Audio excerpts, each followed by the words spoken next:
I graduated high school in 1940s, and while I was in high school, the last year, the war was on, the Second World War. They offered anybody wanted to volunteer for the Air Force.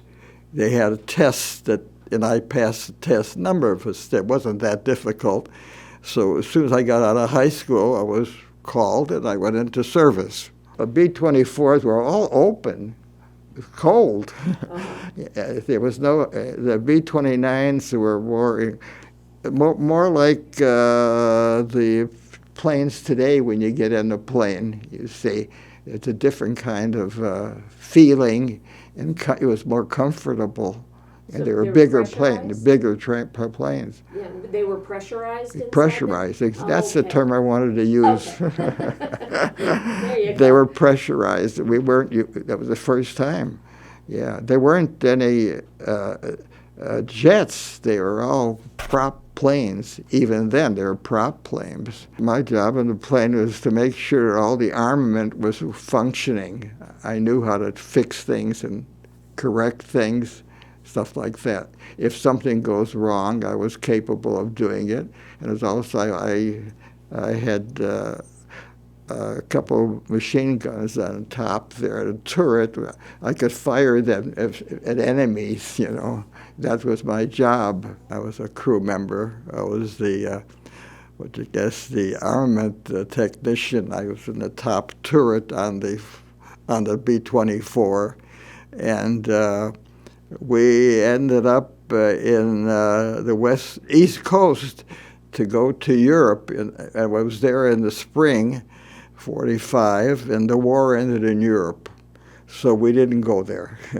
And then they sent us out west to, I think it was in Texas. I can't remember all the places, for B-29s. That was the ships that dropped the atom bomb. Remember, they didn't use B-24s in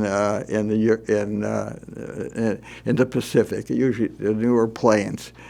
So there we were trained, and we were going to go out. We were always going someplace and never getting there.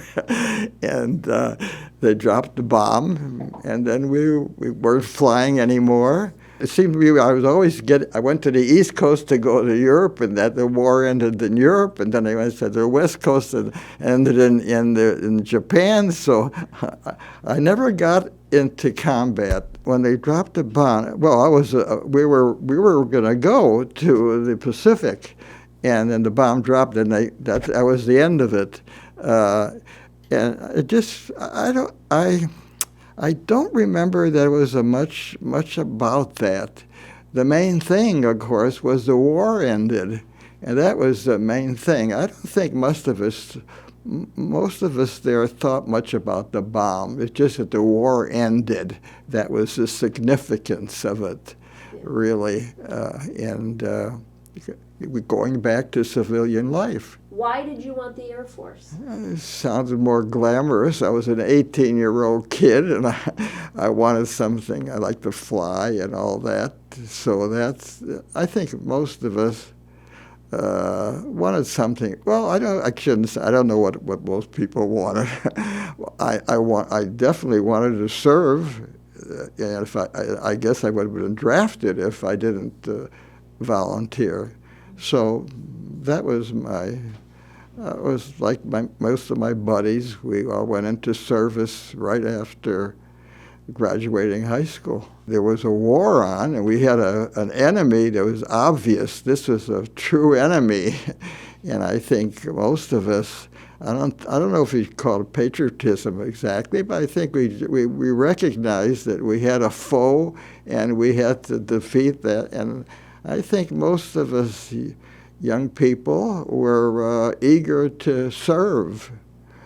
That's what it was. I don't know if it's patriotism or just the feeling that you want to do something for humanity. At that time, a high school kid he didn't know much about the world. You didn't. So we were innocent, I would say, type kids. Mm-hmm. but it was nice being with people, all kinds of people. It's quite different. My kids are altogether different. They know everything. They do.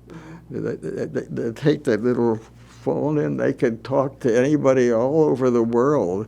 We didn't have that, you know. There wasn't any television. There was radio, but that's all. So you didn't have the communication that you had today. Do you think the communication today is better? Today everybody knows everything. Yeah. See, Do I they didn't know know? anything.